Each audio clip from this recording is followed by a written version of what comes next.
7 perkara ni dosa yang sangat besar di sisi Allah. Dosa sangat besar. Sahabat tanya apa dia?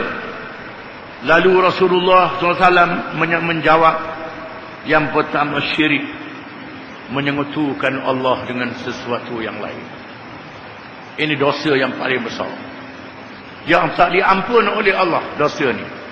Firman Allah Ta'ala, Inna Allah la yaghfiru an yushraka bih wa yaghfiru ma duna dhalika liman yasha. Sesungguhnya Allah tidak mengampun dosa orang yang syirik dengannya, dan Allah mengampun dosa yang lain daripada itu. Makna syirik di sini ialah mengadakan Tuhan yang lain daripada Allah, atau meletakkan nama dan sifat Allah kepada yang lain daripada Allah. Itu makna syirik. Para ulama membahagikan ada 2 syirik. Syirik akbar dan syirik asghar. Dua-dua itu besar belaka dosa. Syirik akbar ialah syirik yang menjadi kafir, keluar daripada agama Islam, yang tidak boleh bertaubat, malaikat dengan dia balik semula kepada agama Islam. Syirik akbar ini ialah yang menyekutukan Allah dengan zatnya, yang menyembah zat yang lain berzat Allah Ta'ala. Dia sembah berhala, sembah manusia, sembah patung, sembah pohon kayu, sembah jin, sembah setan, sembah malaikat. Termasuklah sembah Nabi sekalipun tidak boleh. Buat patung Nabi macam orang Kristian, orang Yahudi sembah, tidak boleh. Menyekutukan zat Allah dengan zat yang lain. Adapun kita menghadap ke Kaabah, bukan menyembah Kaabah, tidak, menghadap Kaabah, tidak menyembah Kaabah. Dalam menghadap ke arah Kaabah, kalau Kaabah diroboh, dirombak, dia bawa batunya, diusung ke mana-mana, kita tak boleh hadap ke batu tu, kena hadap tempat Kaabah itu juga. Menandakan kita tidak menyembah Kaabah, kita menyembah Allah dan berhadap ke arah Kaabah. Berlainan dengan orang kafir yang menyembah berhala, menyembah pohon kayu, usung kat mana berhala tu, dia hadap ke situ dah. Itu syirik yang besar pada zat Allah Ta'ala. Dan di sana syirik pada sifat Allah Ta'ala. Di antaranya ialah percaya kepada hukum yang lain daripada hukum Allah Ta'ala. Lebih baik pada hukum Allah Ta'ala, sama dengan hukum Allah Ta'ala. Contohnya hukum hudud, hukum qisas, apa je hukum yang ada dalam Quran. Kita kata tak boleh pakai sama learning, kena pakai hukum manusia, jadi kafir, keluar daripada agama Islam.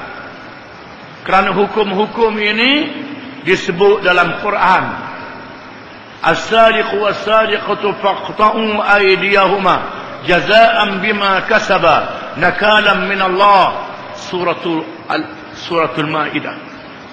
Pencuri lelaki dan pencuri perempuan hendaklah dipotong tangan keduanya, cegahan daripada Allah. Innama jazaa'ul ladina yuharibuna Allah wa rasulahu wa yas'auna fil ardi fasada an yuqattalu aw yusallabu aw tuqatta'a aydihim wa arjuluhum min khilaf aw yunfaw min al-ard. Sesungguhnya balasan orang yang melakukan hirabah, merampak, melanun, menyamun, ialah dibunuh ataupun disalib. Kalau dia membunuh dan mengambil harta, dipotong tangan dan kaki secara bersilang, ataupun dibuang daerah. Ayat ini dalam suratul Maidah, dalam Quran. Permulaan surah Maidah apa dia? Bismillahirrahmanirrahim. Ya ayyuhalladzina amanu awfu bil uqud. Ini permulaan surah Maidah. Ya ayyuhalladzina amanu awfu bil uqud. Wahai orang-orang yang beriman, tunaikanlah kamu akan ikatan janji.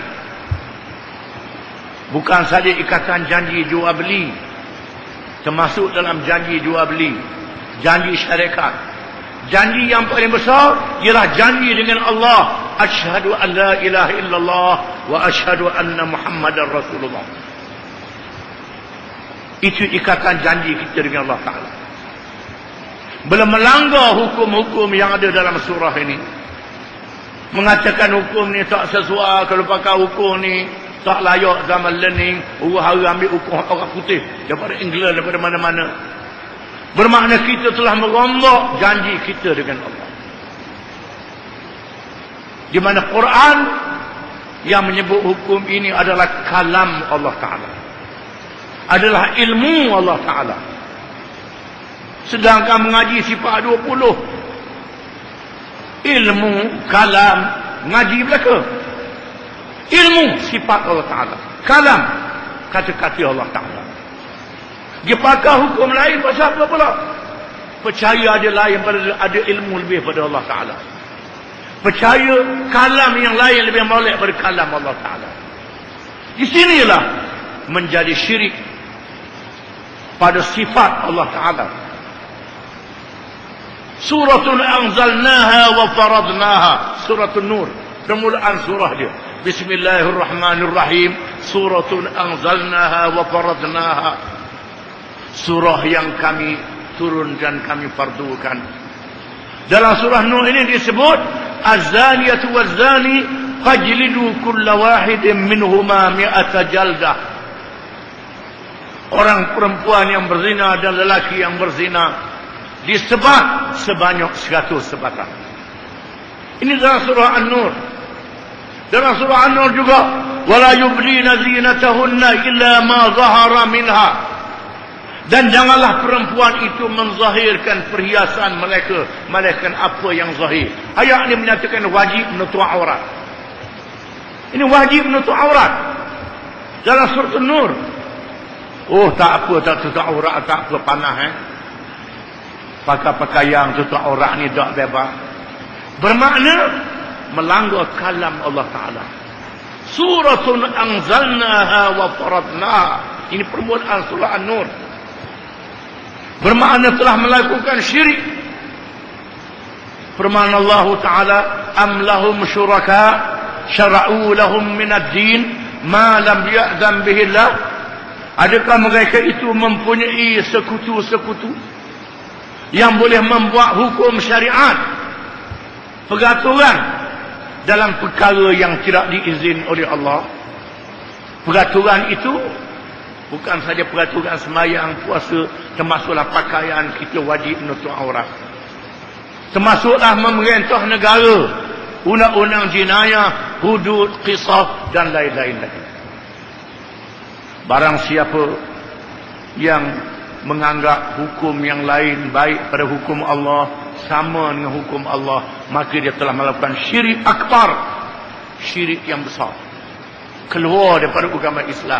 Dia kena mengucap semula. Bukan taubat saja, semayang saja tak jadi apa, semayang tidak sah. Dia kena mengucap semula dan mengaku kesilapan apa yang dia sebut itu, apa yang dia kata itu, dia kena sebut. Itu cara dia. Semayang dah, mengucap sama dah, kejut temu bewok, la ilaha illallah, mengucap dah. Jadi apa tak jadi apa. Mengucap kejut ke bewok, tak jadi apa. Mestilah dia bertaubat di atas kesilapan dia. Itu syirik akbar.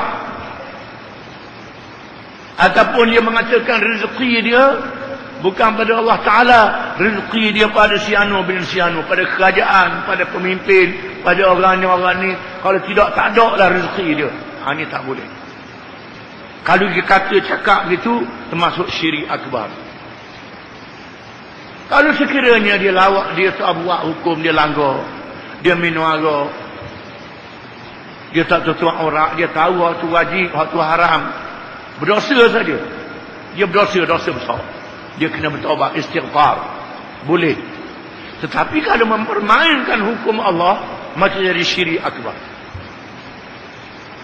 Adapun syirik asghar ialah syirik yang ada dalam hati, yang dibahas oleh ilmu tasawuf. Kalau nak mengaji ilmu tasawuf, mengaji bab ni, yang mengaji bab nak tengok Tuhan, itu dah kacau dah. Berzikir nak tengok Tuhan. Berzikir nak cari keramat. Itu dah kacau dah. Masuk ilmu setan dah. Tak boleh. Kalau nak mengaji ilmu tasawuf, mengaji ini. Buang syirik yang ada dalam hati.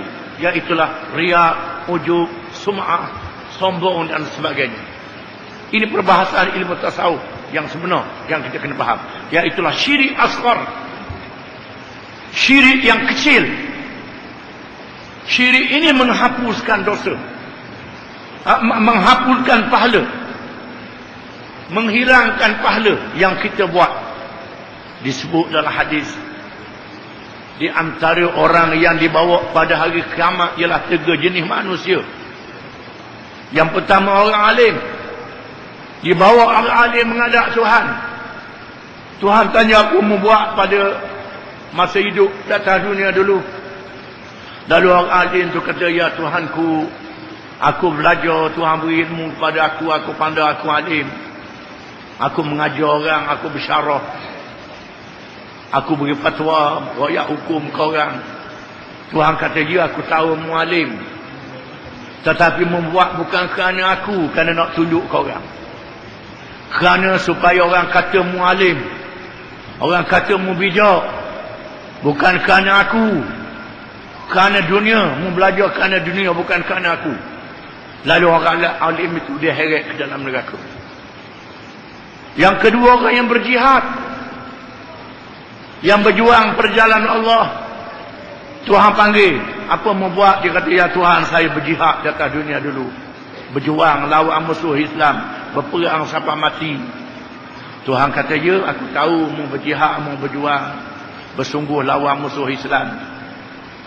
Tetapi supaya dikata orang mau berani. Kalau menang mau jadi orang besar, sekadar tu saja. Kalau menang mu dapat pangkat. Dikata orang mu bijak, mu berjuang bukan kerana aku. Lalu orang yang berjihad dibawa ke dalam neraka. Kemudian jumpa orang yang kaya. Tuhan tanya, mu buat apa? Ya Tuhanku, masa atas dunia dulu aku dapat harta banyak, kaya raya. Aku beri sumbangan sana, sumbangan sini, sedekah sana, sedekah sini. Tuhan kata, ya aku tahu. Mu derma, tapi mu derma bukan kerana aku. Mu derma kerana orang. Banyak orang pula derma, aku buat tu, aku buat ni, projek tu, projek aku buat belaka. Semua aku buat. Beritahu cerita ke orang, aku buat. Hari ni dia.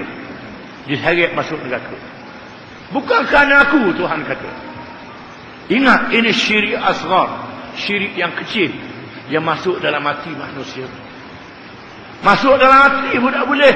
Apa lagi bercakap. Beritahu cakap orang. Saya belaka. Ini dia. Kecuali kerana nak mengajar ke orang lain. Orang ikut sama. Itu lain, bukan nak berbangga. Kalau nak berbangga, jaga. Bukan kerana Allah Ta'ala. Allah Ta'ala tahu orang yang tak ikhlas.